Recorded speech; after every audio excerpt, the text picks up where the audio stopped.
피곤하시죠? 사순절 새벽 기도에도 해야 되고, 또 금요일 또 이렇게 금요 치유예배도 오시고, 또 가까운 곳에 사시는 분들도 계시지만 또 멀리서 오시는 분들도 계셔서 피곤하실 텐데, 사순절이 그런 것 같아요. 사순절이 좀 피곤한 그 절기인 것 같아요.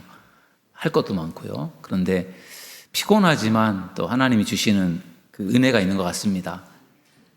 금식을 하면 힘들잖아요. 힘도 빠지고 배도 고프고, 힘이 없으면 사람이 삶의 의욕도 떨어지더라고요. 그런데 그 힘이 없고 연약한 가운데 금식하면서 또 하나님 주시는 은혜가 있거든요. 그런 것처럼 우리가 사순절에 피곤하고 힘들지만 하나님께서 분명히 그 속에서 주시는 은혜가 분명히 있는 줄로 믿습니다. 오늘 이 밤에도 하나님께서 큰 은혜를 주실 줄 믿습니다. 지난주 금요일에 나를 향한 하나님의 계획에 대한 말씀을 나누었습니다. 오늘도 하나님의 계획에 관련된 말씀을 준비했는데요. 지난주에 이런 말씀을 나누었어요. 내 인생에 대한 나의 계획보다 나에 대한 하나님의 계획이 더 크고 위대하다. 여러분들이 생각하는 여러분들의 인생보다 하나님이 생각하는 여러분들의 인생에 대한 계획이 더 크고 위대하다는 것을 믿으시기 바랍니다. 또한 이런 말씀도 나누었어요. 내가 좋아하는 인생보다 하나님이 원하시는 인생을 살자, 그거죠. 우리는 부단히 내가 원하는 인생을 살려고 애를 쓰는데, 그것보다 훨씬 중요한 것은 하나님이 원하는 인생, 나를 향한 하나님이 계획하시고 원하시는 인생을 살아가는 저와 여러분 모두가 되기를 주님의 이름으로 축원합니다. 왜냐하면 하나님은 우리에 대한 계획을 세우셨어요. 우리가 이 세상에 오기 전부터 우리에 대한 계획을 세우셔서 우리가 이 세상에서 하나님의 계획대로 살도록 우리를 계획하셨단 말이에요. 그러니까 내가 아무리 열심히 살아도, 내가 아무리 노력해도, 아무리 내가 잘 되어도 하나님이 계획하신 인생, 그 인생을 살아가는 것이 최고의 인생이잖아요. 그러니까 정말 하나님께서 나를 향한 계획이 무엇이고 하나님이 나에게 원하신 게 뭔가, 그거를 발견하고 그런 인생을 살아가는 저와 여러분 모두가 되기를 주님의 이름으로 축원합니다. 그래서 끊임없이 우리를 향한 하나님의 계획을 찾는 것이 매우 중요합니다. 그러면은 나를 향한 하나님의 계획을 알고 그 계획을 이루어 드리려면 어떻게 해야 될까? 과연 하나님은 나에 대한 무슨 인생의 계획을 가지고 계시고, 나는 도대체 어떻게 살아야 하나님이 기뻐하시는 인생을 살 수 있을까? 그게 이제 우리들의 중요한 관심사인데, 오늘 그 말씀을 한번 나눠보려고 합니다. 나를 향한, 여러분을 향한 하나님의 계획을 발견하기 위해서는 하나님께 그걸 물어봐야 됩니다. 하나님이 우리에 대한 계획을 가지고 계시기 때문에 하나님이 알려주시지 않고는 우리는 그걸 알 수 없어요. 여러분, 하나님이 하나님의 계획을 사람들에게 가르쳐 주는 것, 그것을 우리는 뭐라고 할까요? 계시라고 합니다. 계시. 신이 인간에게 가르쳐 주는 것이, 말씀해 주시는 게 계시란 말이에요. 나에 대한 인생의 계획을 누가 알겠습니까? 우리도 모르잖아요. 다른 사람은 모르죠. 그것을 아는 분은 하나님밖에 안 계셔요. 그러니까 그 하나님께 물어서 그 하나님으로부터 우리의 계획을 발견하고 알아가는 저와 여러분 모두가 되기를 주님의 이름으로 축원합니다. 그러려면은 우리가 그 하나님의 계시를 받는 것이 필요한데, 이제 교회 영상 방송실이 이제 3층에 있던 거를 이제 2층으로 이제 옮기는 과정 속에서 이 프로젝터가 자꾸만 중간중간 끊어지는 현상이 나타나는데, 그거를 알 수가 없는 거예요. 이게 왜 끊어지나? 전엔 안 그랬는데 방송실을 옮기면서 라인을 이렇게 좀 조정하고 바꾸는 과정에서 뭔가 어딘가 문제가 생겼는데 그 원인을 모르겠어요. 그래서 처음에는 프로젝터에 문제가 있나 보다 그렇게 생각을 했는데 프로젝터의 문제가 아니었어요. 그래서 라인의 문제라는 생각이 들어서 HDMI라고 하는 라인, 그 영상 라인을 새로운 거로 바꿨어요. 좀 비싼 거, 좋은 거로. 그러면 더 이게 문제가 해결될 줄로 생각하고서 HDMI라고 하는 라인을 이제 새로 사서 바꿨는데, 바꿨더니 아예 영상이 안 나오는 거예요. 아예. 전에는 그래도 나오다가 끊어지긴 했는데 이제는 아예 안 나오네요. 비싼 거 좋은 거로 샀는데 잘 나와야 되는데 아예 안 나오는 거예요. 그래서 도대체 이게 뭘까 싶어서 이렇게 저렇게 고민을 하는데 알 수가 없어요. 그래서 혹시나 이제 새로운 라인을 샀을 때 새로 구입한 라인을 박스를 이렇게 뒤져보니까 거기에 사용 설명서가 있더라고요. 그래서 사용 설명서를 이렇게 읽어보니까 제가 전혀 몰랐던 것을 발견했는데 이 라인, 새로운 라인은 원래 라인이 앞과 뒤가 똑같거든요. 앞과 뒤가 똑같기 때문에 어디로 꼽든지 이 HDMI라고 하는 라인이 앞뒤가 없기 때문에 어디로 꼽든지 상관이 없어요. 근데 제가 새로 구입했던 그 라인은 좀 비싼 건데 이거 보니까 앞뒤가 있는 거예요. 앞뒤가. 똑같이 생겼는데 앞뒤 구분이 있는 거예요. 근데 제가 그래서 보니까 제가 앞뒤를 거꾸로 끼운 거예요. 저는 그냥 앞뒤가 없는 줄을 생각하고 그냥 끼웠는데 나중에 보니까 이게 앞뒤 구분을 해서 꼽으라고 되어 있는 거예요. 그걸 몰랐죠. 저는 그거를 사용 설명서를 나중에 읽고 알았어요. 그래서 이제 그렇게 해서 새로 구입한 라인을 바꾸고 이렇게 저렇게 하다가 이제 문제를 나중에 가서 이제 해결을 했는데 아무튼 이 기계나 장비나 심지어 라인조차도 그것에 대한 사용법이 있고 사용 설명서가 있는데 그거를 읽어보지 않고는 그 기계를 제대로 사용할 수 없어요.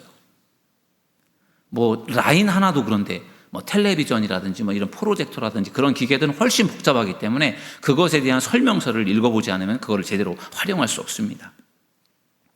여러분, 인간은 영상 라인이라든지 기계와는 비교할 수 없을 정도로 훨씬 복잡한 존재잖아요. 그리고 우리들에 대한 하나님의 계획이 있어요. 우리의 인생에 대한 계획들이 있단 말이죠. 마치 프로젝터는 프로젝터의 역할이고 텔레비전은 텔레비전의 역할이 있는 것처럼 우리 각자들의 역할이 있는데 그 각자의 역할과 계획에 대한 계획이 하나님께 있다는 거죠. 그러니까 그 하나님으로부터 그 계획을 우리가 들어서 알지 못하면 결국은 우리는 하나님이 우리의 인생에 대한 계획하고는 전혀 상관없는 인생을 살아가게 된다는 것이죠. 그러니까 그 하나님의 계획을 우리가 아는 것이 필요하다는 것입니다. 여러분,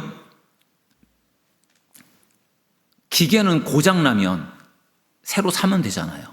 근데 우리의 인생이 하나님이 의도한 것과 전혀 다른 잘못된 인생으로 가버리면 어떡합니까? 그거는 인생을 다시 살 수도 없는 거잖아요. 가장 안타까운 거예요. 하나님이 원하시는 인생 길로 안 가고 내 마음대로 엉뚱한 데로 갔다가 인생을 잘못 살았다면 그건 돌이킬 수가 없는 거잖아요. 그건 참 안타까운 거예요. 그러니까 결국은 우리 인생을 잘 가야지 잘못 가면 결국은 돌이킬 수 없는 인생이기 때문에 다시 잘 짚어보라는 거죠. 여러분, 후회 없는 인생을 살기를 원하신다면 여러분의 인생에 대한 계획을 하나님께 묻고 하나님께 들으시는 여러분들이 되기를 주님의 이름으로 축원합니다. 하나님은 우리를 놀라운 특별한 존재로 만들어 주셨어요. 나만의 특별한 은사를 주셨어요. 저에게 주신 은사가 있고 여러분에게 주신 은사가 있습니다. 어떤 사람은 머리가 나쁠 수 있어요. 그런데 그 사람은 노래를 잘하는 사람이 있어요. 어떤 사람은 머리도 나쁘고 노래도 못해요. 그런데 그 사람은 미술을 잘해요. 그림을 잘 그려요. 어떤 사람은 머리도 나쁘고 노래도 못하고 미술도 못하는데 사람들을 즐겁게 해주고 기쁘게 해주는 재주가 있어요. 이렇게 저마다 사람마다 뭔가 부족한 것 같은데 그 사람만의 뭔가 독특함이 있어요. 하나님이 그렇게 만드셨다라는 것이죠. 아무도 흉내낼 수 없고 아무도 복제할 수 없는 그러한 우리 존재로 여러분을 만들어 주셨다는 것을 믿으시기를 주님의 이름으로 축원합니다. 그래서 하나님께서 우리를 만드신 분명한 계획이 있는데 우리가 그것을 알아야 된다는 거예요. 오늘 본문 말씀을 좀 나누면요, 요한복음 9장인데 우리가 잘 아는 말씀이에요. 예수님께서 제자들과 함께 길을 걸어가는데 거기에 날 때부터 맹인이었던 사람이 있었어요. 여러분, 지금도 앞을 보지 못하면 또 장애를 갖고 있으면 살기가 어렵잖아요. 장애를 갖고 있는 사람이 현실적으로 이 세상에서 살아가는 게 어렵습니다. 그런데 예수님 시대에는, 지금으로부터 2000년 전에는 훨씬 더 어려웠겠죠. 아니, 앞을 보지 못하는데 어떻게 살아요? 뭐 공부를 할 수 있겠습니까? 뭐 돈을 벌 수 있겠습니까? 아무것도 할 수 없잖아요. 그러니까 그때로서는 맹인이라면 할 수 있는 것은 그저 길거리에 나가서 구걸하는 거 말고는 할 게 없어요. 그렇게 해서라도 뭔가 조금이라도 벌이를 벌어야지 사는 거죠. 그렇지 않고는 맹인이 살 수가 없는 시대잖아요. 참으로 불쌍한 인생입니다. 그런데 사람들이 보통 이제 그런 경우에 사람들이 그 맹인을 보면서 에이, 참 팔자도 사납다. 참 안 됐다. 어떻게 팔자가 얼마나 사나우면 저렇게 앞을 보지 못할까? 사람들은 그렇게 생각을 하는데 예수님의 생각은 좀 달라요. 제자들이 예수님에게 묻죠. 이 사람이 맹인으로 태어난 것이 누구의 죄입니까? 부모의 죄입니까? 아니면 자기의 죄입니까? 이렇게 제자들이 묻잖아요, 예수님에게. 그때 예수님께서 놀라운 말씀을 들려주십니다. 부모의 죄도 아니고 본인의 죄도 아니고 그에게서 하나님이 하시는 일을 나타내고자 하심이라. 아멘. 맹인인데 그 맹인으로서 태어난 것도 거기에 뭔가 하나님의 뜻이 있다는 거예요. 그런데 그것을 사실 맹인으로서 그걸 받아들이기는 어렵죠. 나는 왜 이렇게 태어났을까? 나는 왜 이렇게 부족할까? 그걸 참 받아들이기가 어려운데 예수님께서 하시는 말씀을 들어보면은 그 사람에게서 하나님께서 나타내고자 하는 것이 있다는 거예요. 세상은 앞을 보지 못하는 맹인에게 너는 저주받은 사람이다. 너는 정말 실패한 사람이다. 그렇게 말할지 모르겠지만 예수님은 그렇게 말하지 않았어요. 예수님은 하나님이 너에게서 나타내고자 하는 일이 있다. 그렇게 말씀하셨어요. 하나님께서 하시는 일을 나타내고자 한다라고 하는 것은 하나님이 그 사람을 통해 영광을 나타내시겠다 그런 말씀이거든요. 하나님이 하시는 일을 나타내겠다라고 하는 것은 하나님의 영광을 뭔가 드러내겠다 그런 뜻이에요. 그 사람을 통해서 뭔가 하나님이 하시고자 하는 일이 있는 것이고 그 사람을 통해서 하나님께서 놀라운 일을 행하실 것이다. 그러한 예수님께서 그런 말씀을 들려주셨어요. 맹인으로 태어났지만 거기에도 뭔가 하나님의 계획함이 있다라고 하는 것을 말씀해 주신 거예요. 여러분들도 좋지 않은 환경에서 태어났다고 본인이 생각해서 나는 정말 재수도 없다. 나는 왜 이런 팔자로 태어났을까? 그렇게 생각하면서 살아가는 사람들도 있잖아요. 나는 팔자가 사납다. 나는 정말 내가 왜 이렇게 태어났을까 하면서 원망하고 불평하면서 살아가는 그런 사람들이 있습니다. 여러분이 남자로 태어난 것도 여자로 태어난 것도 여러분이 가난하게 태어난 것도 부자로 태어난 것도 여러분이 키가 작게 태어난 것도 키가 크게 태어난 것도 여러분이 정말 금수저로 태어났든 흙수저로 태어났든 거기에 하나님의 계획이 있다는 것을 믿으시길 주님의 이름으로 축원합니다. 나는 왜 이렇게 태어났을까? 나는 왜 이렇게 살아야 될까? 그렇게 불평하지 말고 원망하지 마시고 거기에 하나님의 분명한 계획이 있다는 것을 믿으시길 주님의 이름으로 축원합니다. 그걸 믿는 게 매우 중요해요. 하나님이 나를 향한 계획이 이런 것이구나. 하나님이 저를 목사로 부르신 하나님의 계획이 있는 거예요. 여러분들을 장로님으로 부르신 분명한 하나님의 계획이 있는 것이고 권사님으로 부르시고 집사님으로 부르신 계획이 있다는 것을 믿으시기 바랍니다. 그냥 살다 보니까 어쩌다 보니까 이렇게 된 게 아니라 하나님의 계획이 있다는 것이죠. 그러면 그 하나님의 계획이 있을 때 내가 그 하나님의 계획을 알고 그걸 어떻게 이루어 드릴까? 그것을 우리는 관심을 가져야 된다는 것입니다. 강영우 박사님 이제 돌아가셨는데 강영우 박사님이 아시죠? 강영우 박사님이 중학생 때 축구하다가 눈을 다쳐서 실명을 합니다.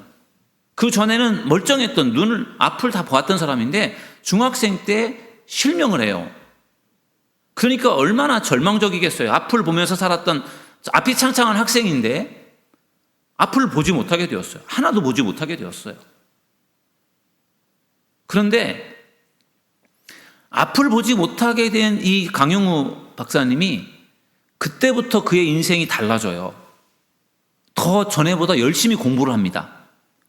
전에는 그냥 평범한 정도, 공부가 평범한 정도 수준이었는데 앞을 보지 못하게 된 이후에 공부를 열심히 해서요. 공부를 아주 잘합니다. 그래서 그 당시에 연세대학교를 들어갑니다. 그리고 연세대학교를 졸업하고 미국에 유학을 갑니다. 미국에 유학을 가서 석사, 박사 학위를 받아서요. 한국인으로서 최초의 맹인 박사가 됩니다.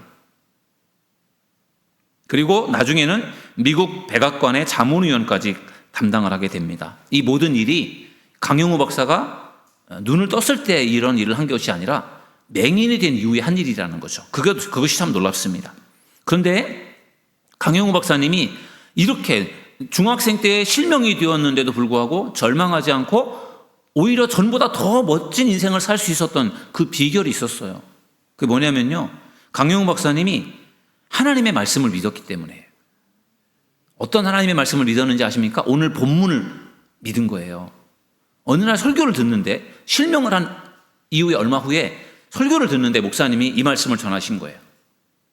맹인이 된 것이 부모 탓도 아니고 너 탓도 아니고 하나님께서 너를 통해 사시고자 하는, 하나님께서 나타내시고자 하는 분명한 하나님의 계획이 있다라는 그걸 들으면서 그걸 믿은 거예요.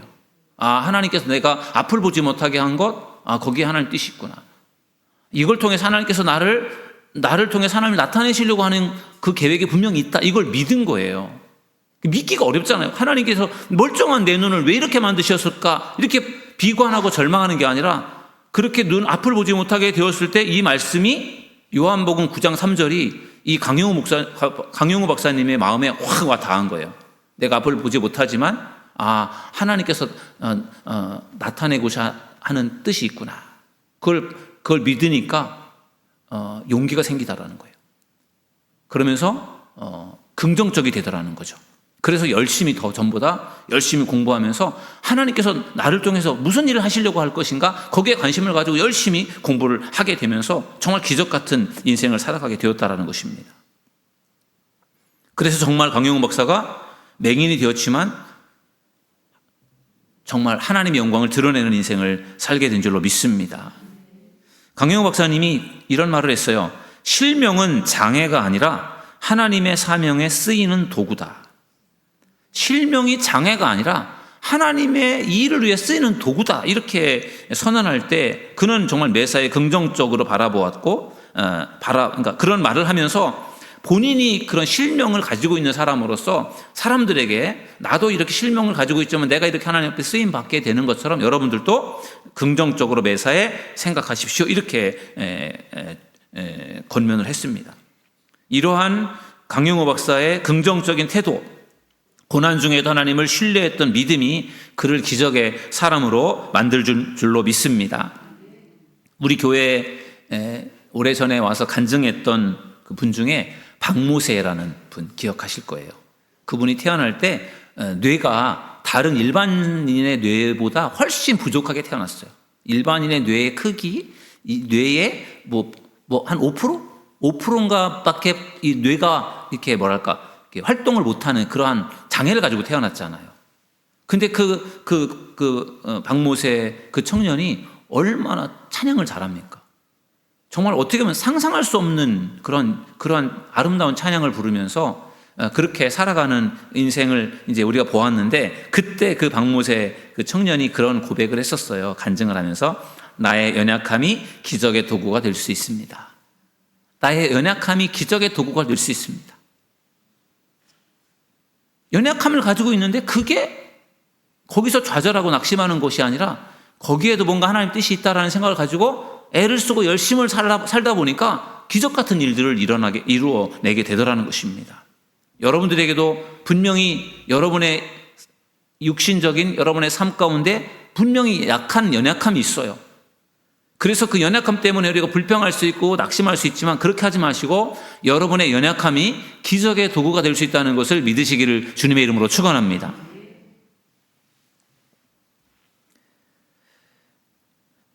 맹인이